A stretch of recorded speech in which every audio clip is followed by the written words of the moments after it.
so many times people are benefiting from those beautiful answers that you give. By the way, I'm one of those people. I always appreciate you. Jazakallah khair. Okay, we have Sister Anne from Egypt. Assalamu alaikum, sister. Welcome to our program. Alaikum salam. Thank you, brothers, for this nice program. Of course, I love Ask Huda, and I love so many of the different programs on Huda channel. And I just had an observation I just wanted to put out here for what it's worth.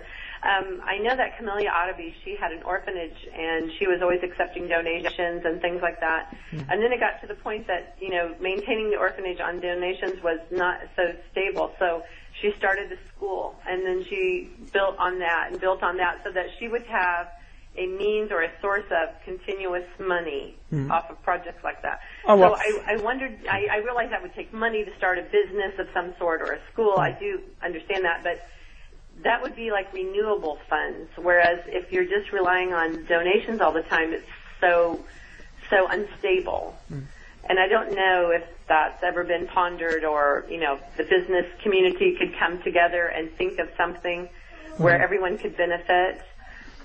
Sister Anne, your suggestion is very much appreciated, but technically speaking, it is, you know, that it is very difficult. If you don't mind if I'd like to address a little part of this answer.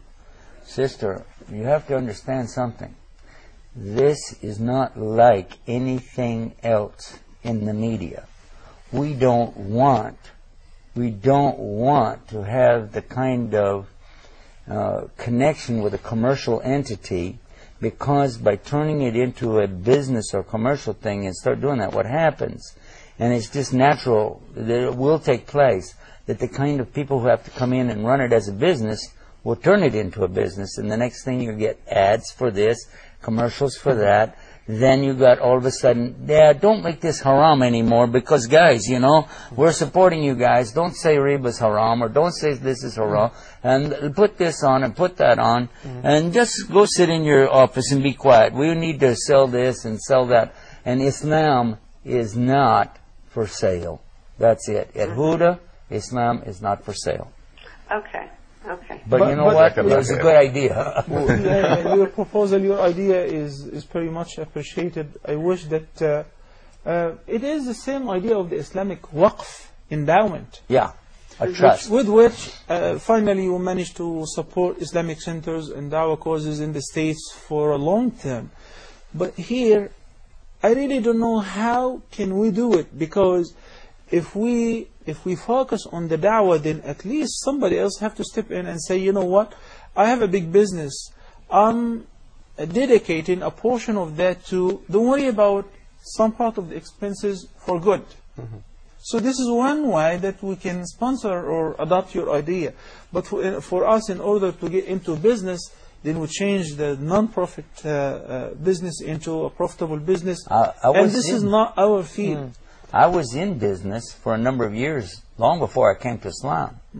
I was in the music industry, pianos, organs, guitars, and we had our own brands even. I know about doing business, and I know what it'll do.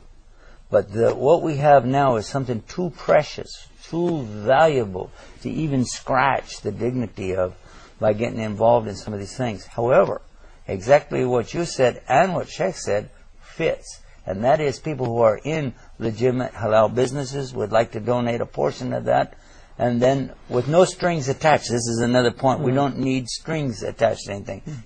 You want to make support, then fine and good, and continue to do that. That will keep the programs running. You know, Sheikh Yusuf, we want to give plenty of shukr to Brother Shakir. He's been waiting on the line for so long. Yes. Okay, Brother Shakir, assalamu alaikum. Jazakallah khair for waiting on the line for so long. Go ahead. Shukr and apology. Yes. Assalamu alaikum. The organization of the Huda TV and Muhammad Saleh, Sheikh Yusuf, everybody where I'm able to see now. Brother Shakir, shukriya Bahai. Shukriya. Shukriya Bahai. Thank you very much. I'm pained to hear about the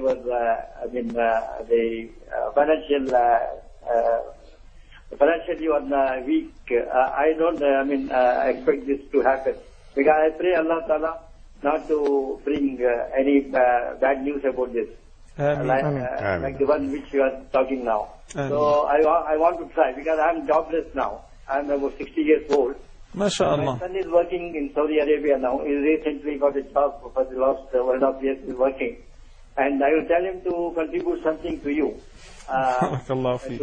Our legal amount may not be coming to you in a better way, but my dua will be always with you. Because people who toil for the good knowledge to learn and to practice Islam, right Islam, they will definitely contribute to Huda TV. Yes. I pray God and pray for me also. That's very good. Inshallah. Wa We're joined by one of our loyal viewers as well, Sister Wafa from Egypt. Assalamu alaikum, sister. وعليكم السلام ورحمة الله وبركاته. السلام عليكم. وعليكم السلام ورحمة الله وبركاته. You really broken my heart with this news. I feel I'm speechless. I don't know what to say. You can say a lot. You can say, may Allah save this good cause. May Allah preserve it. May Allah expand it and let it to grow bigger and bigger and bigger. Indeed, Allah is able to do all things. And whenever He decides or wishes to do anything, He just say, be. And this is it. Inshallah, you will always be there. You know, Sheikh, 4 years ago, or more than 4 years ago, I missed my dad, and before him was my mom. And at that time, I felt lost, and I asked Allah to fill my time with something pleases Him. And by the way, I found Huda TV, and wallahi, it became the light of my life. Alhamdulillah. Alhamdulillah. You really achieved a marvelous success, and you became a reliable and trustworthy source of true Islamic knowledge. Inshallah, you will always be there. Wallahi, I have never asked Allah to be rich except in this moment. Allah knows that I am sincere in what I say. Subhanallah, Jazakallah khair. I ask Allah to be always there. I pray for all of you.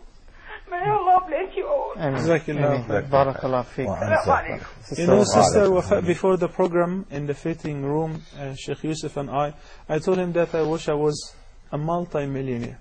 He said, no, I don't wish to be a multi-millionaire. I want to stay away from that. I said, no, I really wanted to be a multi-millionaire in order to fulfill this dream, so that I wouldn't have to ask from anybody. I would be so selfish and greedy that adopt this whole cause for myself. And if anybody else would like to... Is that what you meant? Now I understand it. You know, I was going into the other room when you were talking, and I was thinking about what you were saying, and I get it now. You meant not for you, but you want to have it so you could have all the reward for what's coming from Huda TV. Why not? Why not? How many people come to me? Why not? When I'm traveling around the world, when I'm in Ireland, when I'm in the UK. Do you know I went to Tromsø, Norway? I was all the way almost to the North Pole, and I was in New Zealand on the opposite side of the earth. I've been in Malaysia and so many countries, and everywhere people come up and say, oh, you're the guy on Huda TV. Or they'll say, are you that guy on TV? They look at you, that's him, you know. And then they begin to tell you their story, how Huda has affected their lives, how it's increased things. And that expression, a light in every home, Allah, anybody that turns on this TV, there's no reason, at 24 hours a day, that's not going to get a bad program on there. There's no way you're going to get on something and go, A'udhu Billah or something. No, you turn it on anytime, 24 hours a day. And what are you looking at? You're looking at somebody who is saying the haqq. You're looking at ayahs. You're looking at stories of our Prophet ﷺ. And you know that this is so rare. Of course Shaitan's going to try to put this light out. Why do you think that these problems are coming? Because Shaitan, he's saying, man, get Huda out of here. If every time a believer prostrates himself or herself before Allah subhanahu wa ta'ala, that Satan takes aside and he cries and he says, woe to me. That I was commanded to prostrate myself and I refuse, I'm in hell.